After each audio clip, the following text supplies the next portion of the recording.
সুধী দর্শকবৃন্দ, আসসালামু আলাইকুম। আশা করছি আপনারা সবাই যে যেখানে আছেন নিশ্চয়ই খুব ভালো আছেন এবং সুস্থ আছেন। আলহামদুলিল্লাহ, আমিও আপনাদের দোয়ায় বেশ ভালো আছি এবং সুস্থ আছি। আমার চ্যানেলে আপনাদের সবাইকে জানাচ্ছি স্বাগতম।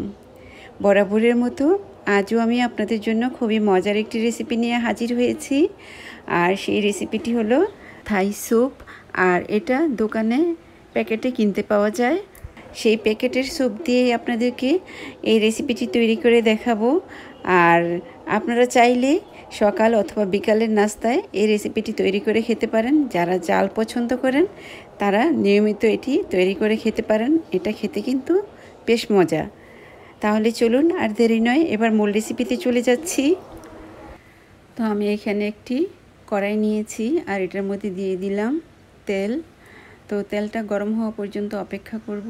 তারপর এখানে দিয়ে দিব কুচানো পেঁয়াজ আর কুচানো 2 ফালি রসুন কুচিয়ে নিয়েছি। তো এই 2 কোয়া রসুনটাও এখানে দিয়ে দিব আর পেঁয়াজটাও এখানে দিয়ে দিব। তো আমার তেলটা গরম হয়ে গিয়েছে, আমি এখন দিয়ে দিচ্ছি পেঁয়াজ এবং রসুন।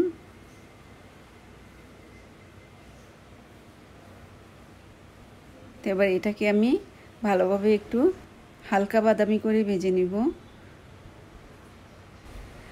তো আমি আপনাদের সুবিধার্থে আপনাদেরকে দেখিয়ে দিচ্ছি যে আমি স্যুপের প্যাকেটটা আমি কোন স্যুপটা আপনাদের তৈরি করে আজকে দেখাচ্ছি। তো এই যে দেখুন, আমি থাই স্যুপটা নিয়েছি আর এই স্যুপটা আজকে তৈরি করে আমি আপনাদেরকে দেখাবো। তো স্যুপটাকে আমি এখন ঠান্ডা পানির মধ্যে 2 কাপ ঠান্ডা পানির মধ্যে এটা ভিজিয়ে রাখবো। এবার আমি এখানে দিয়ে দিব 1 টিস্পুনের মতো আদা এবং রসুন বাটা একসাথে আদা রসুনটা আমি বেটে নিয়েছিলাম আর সেই আদা রসুন বাটাটা আমি এখানে দিয়ে দিচ্ছি। তো আমি এখানে দিয়ে দিয়েছি 1 টিস্পুনের মতো আদা এবং রসুন বাটা। তো আমি আরও একটু 1/2 টিস্পুনের মতো আদা রসুন বাটা এখানে দিয়ে দিব। তো এবার এটাকে খুব ভালোভাবে কষিয়ে নিতে হবে। আর এখানে আমি দিয়ে দিয়েছি 1/4 কাপের চেয়েও একটু বেশি মাংসের কিমা। তো আমি এখানে অল্প একটু পানি দিয়ে তারপর এটাকে ভালোভাবে কষিয়ে নিব।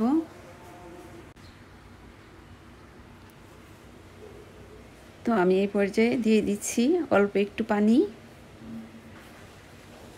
তো এটা নাড়াচাড়া করে এটা ভালোভাবে কষিয়ে নিতে হবে যাতে মশলার গন্ধটা চলে যায়। তো আমার এটা কষানো হয়ে গিয়েছে। তো আমি এখানে দিয়ে দিলাম মটরশুঁটি আর কাঁচামরিচ কুচানো আর দিয়ে দিব আমি এখন ব্রোকলি। আমার কাছে ব্রোকলি ছিল তাই আমি ব্রোকলি দিয়ে দিব এখানে। আর আপনাদের কাছে যদি অন্য কোনো সবজি থেকে থাকে তাহলে সেটাও দিয়ে দিতে পারেন। বাঁধাকপি, ফুলকপি, আপনার ক্যাপসিকাম, আপনাদের পছন্দ মতো যে কোনো সবজি এখানে অ্যাড করতে পারেন। তো আমি এখানে দিয়ে দিলাম আর দিয়ে দিয়েছিলাম এখানে কিছু মাংসের টুকরা। আমি এখানে দিয়েছি গরুর মাংসের কিমা দিয়েছি এখানে, ওই যে দেখতেই পাচ্ছেন। তো আপনারা চাইলে এটা মুরগির মাংস দিয়েও করতে পারেন। আর মাংসের কিমাটা যখন দিয়েছিলাম তখন আমার ক্যামেরাটা বন্ধ করা ছিল, তাই আমি আপনাদেরকে দেখাতে পারিনি। তো আমি এখন দিয়ে দিলাম ব্রোকলি। তো এখন এগুলো সব একসাথে নাড়াচাড়া করে মাংসের সাথে মশলা সহ সবগুলো একসাথে ভালোভাবে একটু কষিয়ে নিতে হবে। তো আমি এখন এগুলো কষিয়ে নিব নাড়াচাড়া করে, তারপর ঢাকনা দিয়ে ঢেকে সেদ্ধ হওয়ার জন্য দিয়ে দিব। এই যে দেখুন, আমার ব্রোকলি, মাংস আর মটরশুঁটি এগুলো আমি একসাথে ভালোভাবে সেদ্ধ করে নিব। তা আমি এই পর্যায়ে এখানে দিয়ে দিব একটু স্বাদ মতো লবণ। আমি এখানে 3টি কাঁচামরিচ কুচি করে দিয়ে দিয়েছি।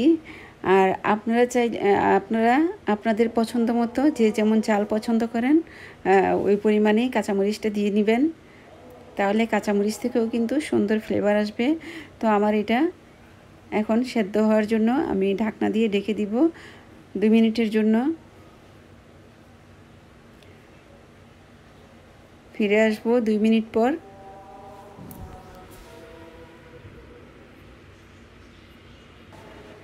তো আমার 2 মিনিট হয়ে গিয়েছে, আমি ঢাকনাটা খুলে নিলাম।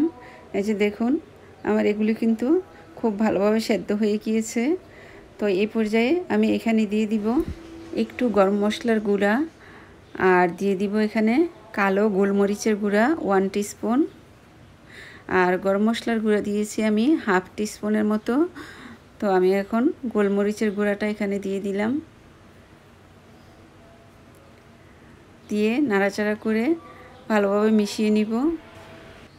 তো আমার এগুলো মেশানো হয়ে গিয়েছে, এই যে দেখুন, আর সেদ্ধ হয়ে গিয়েছে, মাংসগুলো সেদ্ধ হয়ে গিয়েছে, সবজিগুলো সেদ্ধ হয়ে গিয়েছে। তো আমি এই পর্যায়ে আমি যে স্যুপটা বাটির মধ্যে গুলে রেখেছিলাম পানি দিয়ে, তো সেই স্যুপটাকে আমি এখন এখানে দিয়ে দিব। এই যে দেখুন, তো আমি স্যুপটা এখানে দিয়ে দিচ্ছি। তো বাটির তলানিতে জমা হয়ে আছে, তো স্যুপটাকে আমি নাড়াচাড়া করে তারপর আমি এখানে দিয়ে দিলাম সম্পূর্ণ স্যুপটা। তো দিয়ে আমি এবার নাড়াচাড়া করে একটু ভালোভাবে মিশিয়ে দিব। তো এই ফাঁকে আপনাদের সাথে কিছু কথা বলে নিচ্ছি। যারা ইতিমধ্যে আমার চ্যানেলটিকে সাবস্ক্রাইব করে নিয়েছেন তাদের সবাইকে জানাচ্ছি অসংখ্য ধন্যবাদ। আর যারা আমার চ্যানেলে নতুন এখনও সাবস্ক্রাইব করেননি তাদেরকে অনুরোধ করব আপনারা আমার চ্যানেলে গিয়ে লাল সাবস্ক্রাইব লেখাটি ক্লিক করে দিন, তারপর পাশে থাকা ঘন্টাটি ক্লিক করে দিন। এবার আমি সুন্দর সুন্দর নতুন নতুন রেসিপি আপলোড দেওয়ার সাথে সাথে আপনাদের কাছে নোটিফিকেশান পৌঁছে যাবে, আর তখন সবার আগে আপনারা আমার রেসিপিটি দেখতে পারবেন। আর এমনই সব মজার মজার রেসিপিতে ভরপুর আমার চ্যানেল, আপনারা চাইলে এক নজর দেখে আসতে পারেন, দেখবেন আপনাদের ভালো লাগবে। আর যদি ভালো লেগে থাকে তাহলে আপনাদের পরিচিত সবার কাছে আমার রেসিপিগুলো শেয়ার করে দিবেন। আর এখানে আমি নিয়ে নিচ্ছি চিকেন স্টক, এটা দোকানে কিনতে পাওয়া যায়, আপনারা খোঁজ করলে পেয়ে যাবেন এটা।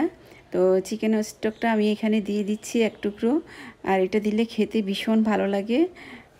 তো আমি এটা দিয়ে একটু নাড়াচাড়া করে এটা ভালোভাবে মিশিয়ে নিব।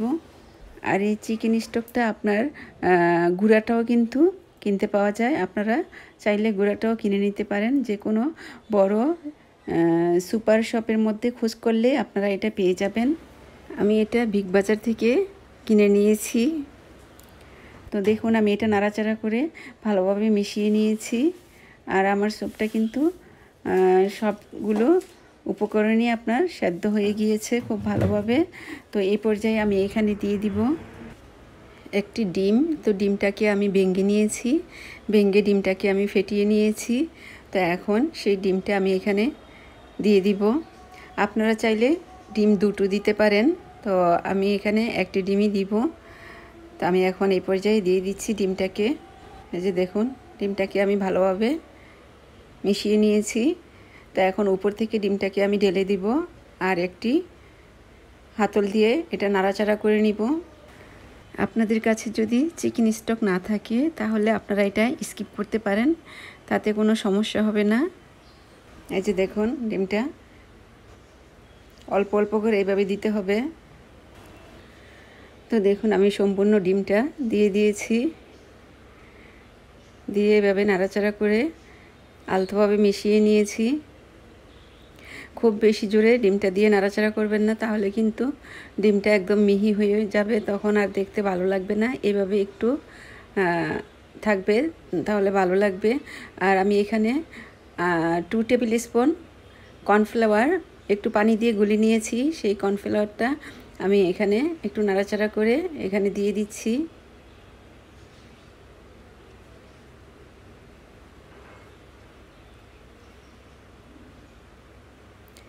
তো দিয়ে এটাকেও ভালোভাবে মিশিয়ে নিয়েছি।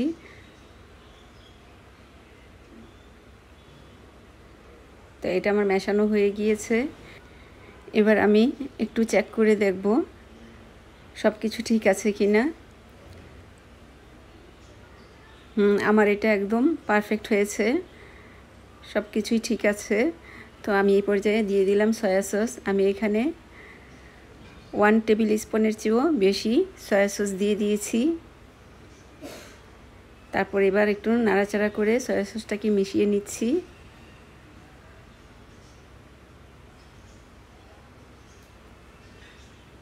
আমার এটা হয়ে গিয়েছে, একদম পারফেক্ট হয়েছে। তো আমি এটাকে এই পর্যায়ে নামিয়ে নিব। নামিয়ে পরিবেশন করে আপনাদেরকে দেখাবো। তো আশা করছি আমার রেসিপিটি আপনাদের কাছে বেশ ভালো লেগেছে। আর যদি ভালো লেগে থাকে তাহলে আপনারা লাইক দিতে ভুলবেন না, আর যারা নতুন তারা সাবস্ক্রাইব করতে ভুলবেন না। তো আবার নতুন কোনো রেসিপি নিয়ে আপনাদের সামনে হাজির হয়ে যাব। দেখুন আমি একটি বাটি নিয়েছি সার্ভ করার জন্য। তো সেই বাটিতে আমি নিয়ে নিয়েছি, আর স্যুপটা দেখতে কি সুন্দর হয়েছে। আপনারা চাইলে কিন্তু এভাবে তৈরি করে বিকেলের নাস্তায় খেতে পারেন। যারা জাল পছন্দ করেন তারা কিন্তু এটা প্রতিদিন খেতে পারেন, আর যারা মিষ্টি পছন্দ করেন তাদের জন্য তো না। আর আপনারা পরিবেশন করে এভাবে বাটিতে নিয়ে তারপর উপর থেকে টমেটো সস দিয়ে আপনারা এটা খেতে পারেন, তাহলে কিন্তু ভীষণ ভালো লাগবে। আর গরম গরম এই স্যুপটা খাবেন, আর চাইলে উপর থেকে একটু লেবুর রসও দিতে পারেন। তো আবার নতুন কোনো রেসিপি নিয়ে আপনাদের সামনে হাজির হয়ে যাব। আপনারা সবাই ভালো থাকবেন, সুস্থ থাকবেন, আমার জন্য দোয়া করবেন, আমার পরিবারের জন্য দোয়া করবেন। আজ এখানেই রাখছি। আল্লাহ হাফিজ।